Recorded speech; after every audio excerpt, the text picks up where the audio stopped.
is hidden or whether it shows. It's the same old papa.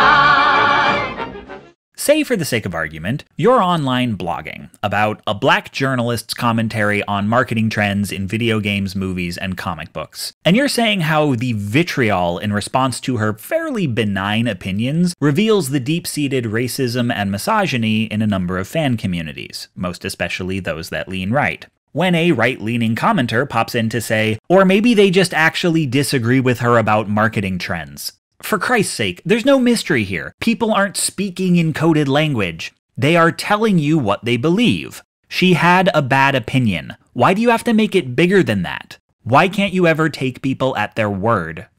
You pause and ponder this for a moment.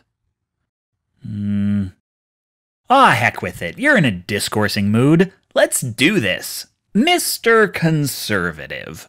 In order for me to take you at your words would have to show some consistency. Let me just lightning round a few questions about the reactionary web's positions on marketing trends. Do you believe that having the option to romance same-sex characters in an RPG turns the game into queer propaganda? Or do you believe that killing strippers in an action game can't be sexist because no one's making you do it? Do you believe that the pervasiveness of sexualized young women in pop culture is just there because it sells and that's capitalism and we all need to deal with it? Or do you believe that a franchise has an obligation to cater to its core audience even if diversifying beyond that audience is more profitable? Do you think words are inherently harmless and only oversensitive snowflakes would care about racialized language? Or do you think it's racist if someone calls you mayonnaise boy? And as long as I've got your ear, are you the party that believes in the right to keep and bear arms because you're distrustful of all authority and what if we need to overthrow the government someday? Or do you believe that cops are civil servants and we should trust their account of events whenever they shoot a black man for looking like he might have a gun? Does optional content reveal a game's ideology? Or doesn't it? Is capitalism a defense for decisions you don't agree with? Or isn't it? Is language harmful? Or not? Do you hate authority? Or love cops and the troops? Okay, but ease off. Add some nuance. Now I know the right is not a monolith, and maybe these arguments are contradictory because they're coming from different people. We'll call them Engelbert and Charlemagne. Maybe Engelbert's the one who thinks any institution funded by tax money is socialist and therefore bad, and Charlemagne's the one who says we should dump even more tax money into the military and thinking otherwise is un-American. But here's the thing.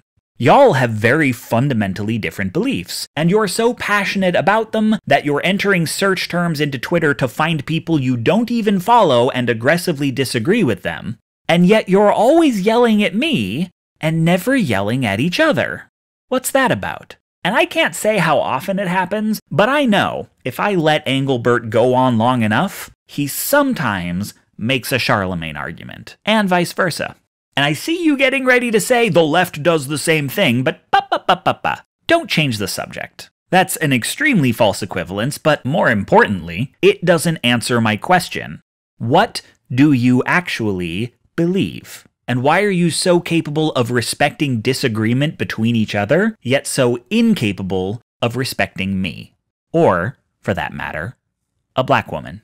See, I don't take you at your word because I cannot form a coherent worldview out of the things you say. So forgive me if when you tell me what you believe, I don't think you're being candid with me. It kinda seems like you're playing games, and I'm the opposing team, and anyone who's against me is your ally. And you're not really taking a position, but claiming to believe in whatever would need to be true in order to score points against me. Like we're in that one episode of Seinfeld. Who invaded Spain in the 8th century?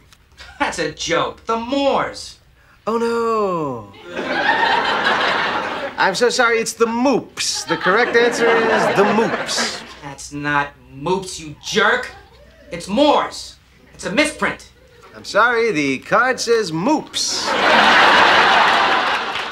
This is borrowed observation number 1, link in the down there part. Whew, it feels good calling people hypocrites. Person says B when earlier they said A, and you point out the contradiction. You don't take a position on A or B, and you still win. I see why Republicans like this so much. But that's the kind of point scoring we're here to deconstruct, so let's get analytical. There's a certain beat-you-at-your-own-gaminess to the card says moops maneuver. Safe spaces are bullshit, but if you get one, I get one too. There's no such thing as systemic oppression, but if there were, I'd be oppressed. It's dismissing the rhetoric of social justice while also trying to use it against you.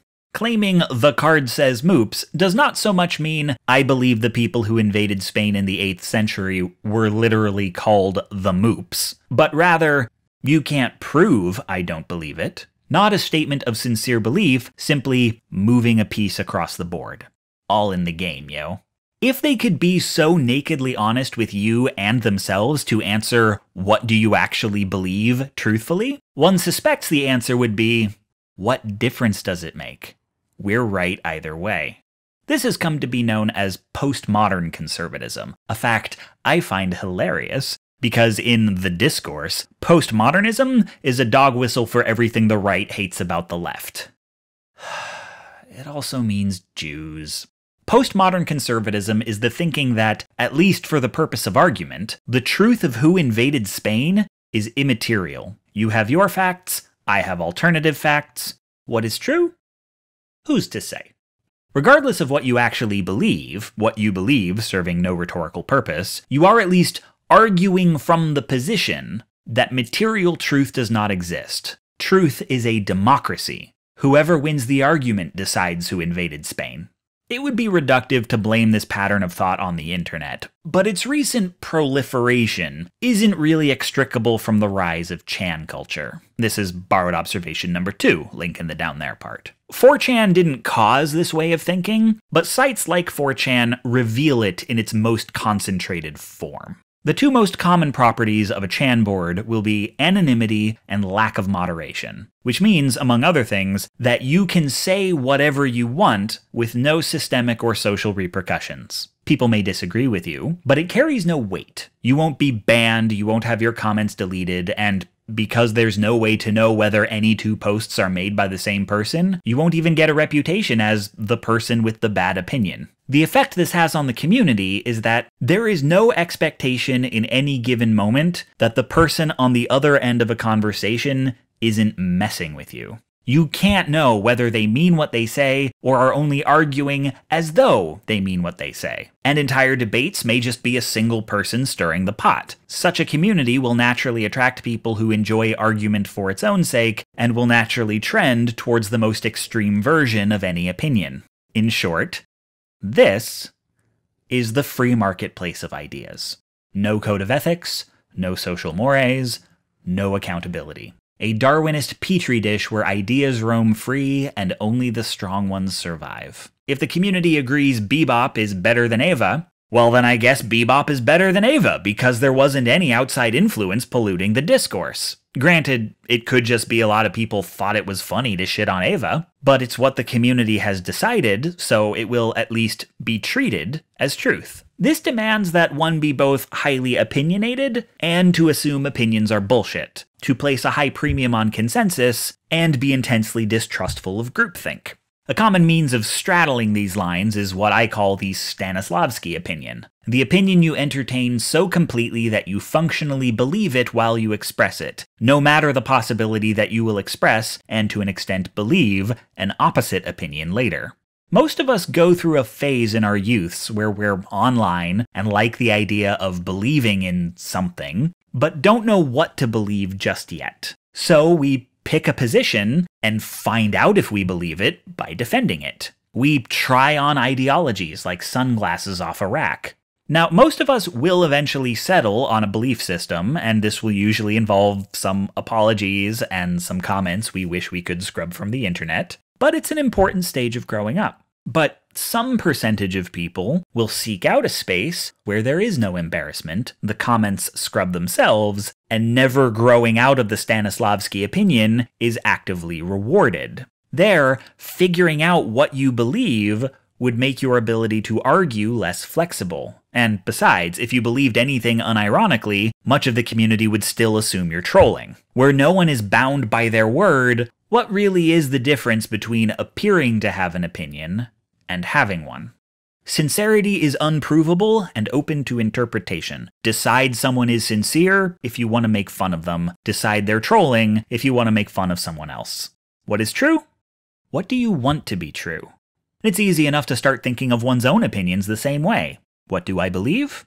What is advantageous to believe? Your answer isn't binding. You'll change it later if you need to. The person I'm describing, you spend time online, you'll meet him a lot. His name is Schrodinger's douchebag, borrowed observation number 3, link in the down there part. A guy who says offensive things and decides whether he was joking based on the reaction of people around him. Any website that lacks effective moderation and allows some level of anonymity will, to varying degrees, approximate 4chan, and be overrun with Schrodinger's douchebag. Now, when this type of person defends, for instance, rape jokes by saying, all humor is inherently punching down because there must be a butt to every joke, he hasn't thought about it. He assumes it's true because he figures he's a smart guy and whatever he assumes is probably right, but he's unfazed if you prove otherwise. There's no shortage of dodgy reasons he might be right and you wrong. He'll just pick another one. What matters is the game continues. The thing is, Bob, it's not that they're lying, it's that they just don't care. I'll say that again for the cheap seats. When they make these kinds of arguments, they legitimately do not care whether the words coming out of their mouths are true. If they cared, before they said something is true, they would look it up. So it's kind of funny, right? How many of these folks self-identify as rationalists? I mean, typical rational thinking would say, if I am presented with the truth, I will believe it. And once I believe it, I will defend it in argument. This is not that. This is a different idea of rationality that views it not as a practice, but as an innate quality one either possesses or lacks, like being blonde or left-handed. If I'm arguing it, I must believe it because I'm a rational person. And if I believe it because I'm a rational person, it must be true. You speak assuming you're right. And should you take a new position, this telescopes out into a whole new set of beliefs with barely a thought. Stay focused on the argument, you won't even notice it's happening. You might now conclude that the internet reactionary believes in nothing except winning arguments with liberals. And like Newtonian physics, if you assume this framing, you will get highly useful results. If you enter conversation with Engelbert and Charlemagne believing they do not mean what they say, they are only entertaining notions, and on a long enough timeline they will eventually defend a position fundamentally incompatible with the one they defended earlier in the same argument, you will navigate that conversation much more effectively. But, like Newtonian physics, this framing is lowercase a accurate, without being capital T true. In reality, nihilism isn't that popular.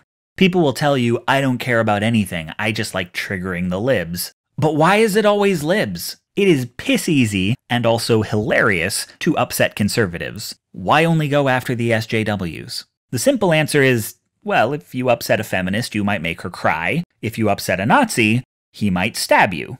And that has a cooling effect. But the more obvious answer is that they actually agree with the racist MRA and TERF talking points they repeat, but would rather not think about it. So much of conservative rhetoric is about maintaining ignorance of one's own beliefs. To uphold the institution of imperialist, white supremacist, capitalist patriarchy while thinking you are none of those things. Well, okay, knowing you're a capitalist, but thinking it's a good thing. Most people have a baseline of fairly conventional kindergarten morality, and conservatism often clashes with it. You can rationalize these contradictions. I'm not a bigot, I just believe in states' rights. But as American conservatism gets more radical, it gets harder to square one's politics with what one assumes to be one's beliefs. So you learn when someone challenges you to cycle through beliefs until something sticks. Just play your hand and trust that you're right. Or, in extreme cases, insist you have no beliefs at all, you're just here to watch the world burn. But they're not. They are willing participants in the burning of only certain parts. They don't care what they believe, but they know what they hate, and they don't want to think about why they hate it.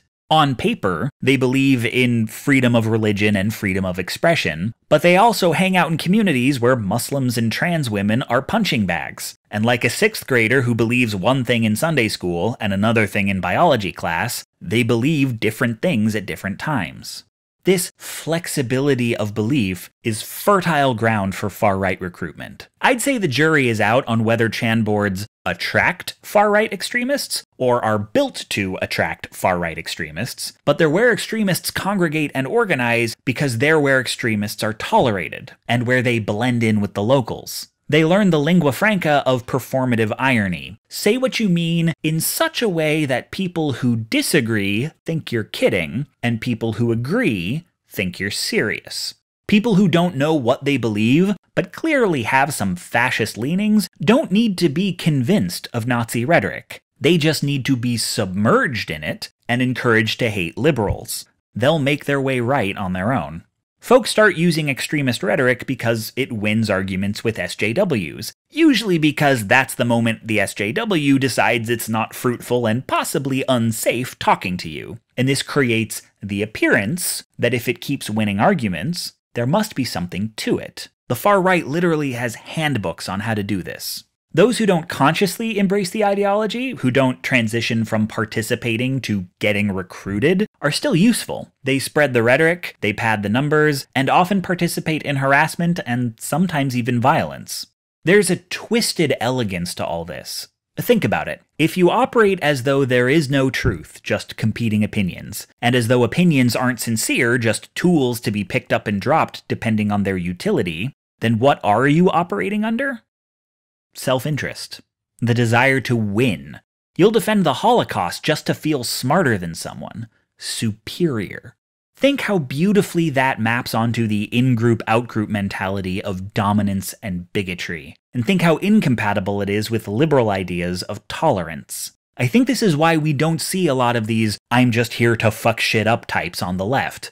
Don't get me wrong, the left has gotten on some bullshit, but accepting politicians whom you should never assume mean anything they say, it's sincerely believed bullshit. We don't build identities around saying things just to piss people off. The takeaway from all this is not only that you can't tell the difference between a bigot who doesn't know they're a bigot and a bigot who knows but won't tell you, but that there is no line dividing the two.